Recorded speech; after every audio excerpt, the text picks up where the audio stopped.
হওয়ার পরও তারা গিয়েছিল আরো আমরা আমাদের প্রমাণকে আরো অ্যাটাক করছি। তারা মিউচুয়াল হওয়ার পরও এই ঘটনাকে আরো বড় করা হয়েছে। কিন্তু আজকে সকালে কিছু শিক্ষার্থী কোনো ধরনের কোনো ভাইকে আহত হয়েছে। ভাই আরো এক্সামের আগে আরো 2 জন আহত হয়েছিল, তারা আহত করছে।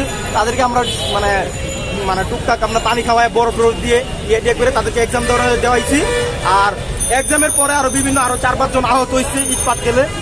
আর একজনকে আপনার আমার একটা ফ্রেন্ড ইরফান, তাকে আপনার মানে সুইচ গিয়ার দিয়ে তার পেটের মধ্যে আঘাত করা হয়েছে। সে এখন তার এখন কি অবস্থা আমরা বলতে পারছি না। তার এখন যে অবস্থা সেটা সে বাঁচবে কিনা মারা যাবে তার আমরা বলতে পারতেছি না। কারণ একজন স্টুডেন্ট হয়ে সে কিভাবে একটা সুইচ গিয়ার তার কাছে থাকে, একটা অস্ত্র কিভাবে তার কাছে থাকে, সে অস্ত্র কিভাবে বের করে এই টুকটাক হাতে মারামারির মাধ্যমে হাতাতে মারামারি কিভাবে অস্ত্র বাস্তর কাছে।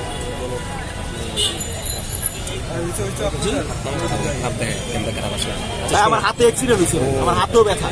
আচ্ছা যাই হোক, আচ্ছা আপনি একটা মিনিট আমার কথাটা উত্তর দেন যে আপনি একটু আগে সাংবাদিকের সামনে বলেছেন যে এখানে তৃতীয় পক্ষ থাকতে পারে বা যে ফেসিস্ট যারা ছিল, যারা ক্ষমতা থেকে চলে গেছে, তারা আপনাদের ভিতরে ঢুকে বিভিন্ন গন্ডগোলের সৃষ্টি করতে পারে। এই বিষয়ে যদি একটু বলেন। ভাই একটা কথা কি, সবার আগে আমার এক পরিচয় কি, আমি একজন বাংলাদেশী। সবার আগে পরিচয় হচ্ছে আমার একটা বাংলাদেশী। এরপর একটা কথা হচ্ছে যে আমরা সবাই স্টুডেন্ট। এখানে তুমি যে কলেজে পড়ো তুমি একজন স্টুডেন্ট, আমি আইডিয়ালে পড়ে আমি একজন স্টুডেন্ট।